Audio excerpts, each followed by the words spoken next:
गांव के किनारे घने और डरावने जंगल में एक विशाल भेड़िया रहता था। सूरज ढलते ही वह खूंखार भेड़िया गांव की ओर रुख करता था।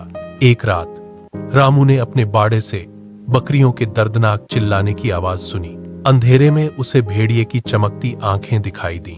भेड़िया एक बकरी को मुंह में दबाए जंगल की ओर भाग गया। अगले दिन मुखिया ने पंचायत बुलाई। सबने तय किया कि रास्ते पर लोहे का जाल बिछाया जाए।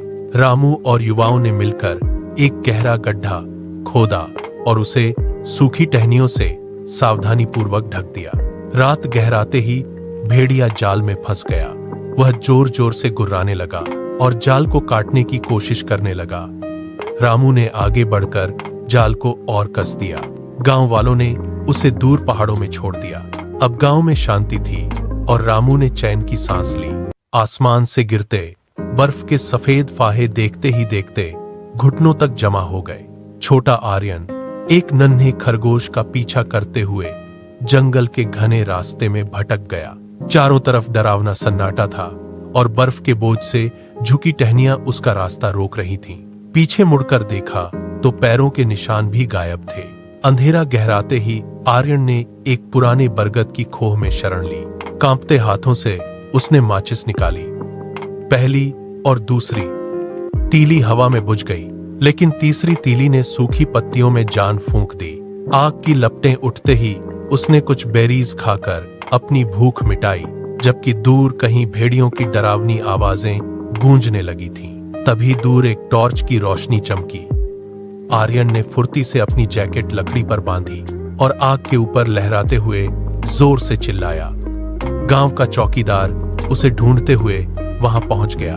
आर्यन ने राहत की सांस ली और चौकीदार की गर्म चादर में लिपटकर सुरक्षित घर की ओर चल पड़ा। बर्फ की एक मोटी और सफेद चादर ने पूरे जंगल को अपनी आगोश में ले लिया था। कड़ाके की इस जानलेवा ठंड में एक छोटा बच्चा रास्ता भटककर एक पुरानी गुफा के मुहाने पर गिर पड़ा। उसकी सांसें धीरे धीरे थम रही थीं और नन्हा शरीर कांप रहा था। तभी झाड़ियों के पीछे हलचल हुई। एक जंगली भेड़िए ने अपनी चमकती पीली आंखों से उस असहाय बच्चे को देखा। यह उस शिकारी के लिए एक आसान शिकार था।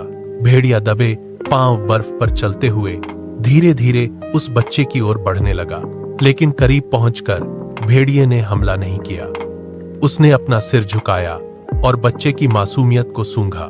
दया भाव से भरकर वह भेड़िए बच्चे के बगल में बैठ गया और अपने घने गर्म शरीर से उसे चारों ओर से ढक लिया ताकि बर्फीली हवाएं उसे छू न सकें। पूरी रात वह रक्षक वहीं बैठा रहा। सुबह की पहली किरण के साथ बच्चे की आंखें खुली और उसने उस अनजानी गर्मी को महसूस किया। भेड़िया उठा और बिना पीछे मुड़े जंगल की गहराइयों में ओझल हो गया। बच्चा अब सुरक्षित था और यह रात एक अमर कहानी बन गई। घने जंगल के बीचों बीच एक अंधेरी और खौफनाक रात थी। एक छोटा बच्चा ठंड से बुरी तरह कांप रहा था। उसके कपड़े फटे हुए थे और वह कंटीली झाड़ियों में असहाय होकर फंसा हुआ था। तभी झाड़ियों की ओट से एक विशाल भेड़िया बाहर निकला। उसकी चमकती आंखें बच्चे की ओर बढ़ीं, लेकिन शिकार करने के बजाय वह भेड़िया बच्चे के पास आकर चुपचाप लेट गया। उसने अपने शरीर की गर्माहट से बच्चे को पूरी तरह ढक लिया। बच्चा धीरे धीरे शांत होने लगा और वह रक्षक भेड़िया पूरी रात पहरा देता रहा। सुबह की पहली किरण के साथ गांव वालों का शोर सुनाई दिया। मशालें लिए लोग वहां पहुंचे और यह अद्भुत दृश्य देखकर दंग रह गए। भेड़िया उठा और धीरे से पीछे हट गया। बच्चे ने अपना हाथ उसकी ओर बढ़ाया। एक आखिरी नजर डालकर भेड़िया जंगल की गहराइयों में ओझल हो गया। सूरज ढलते ही गांव की सीमा पर सन्नाटा पसर गया। अचानक जंगल की ओर से भेड़ियों के खूंखार झुंड ने हमला कर दिया। गांव वाले लाठियां लेकर बाहर निकले, लेकिन भेड़ियों की संख्या बहुत अधिक थी। तभी एक अकेला भेड़िया झाड़ियों से निकला। उसने गांव वालों पर हमला करने के बजाय सीधे झुंड के मुखिया पर झपट्टा मारा। दोनों के बीच भीषण और लहूलुहान लड़ाई हुई।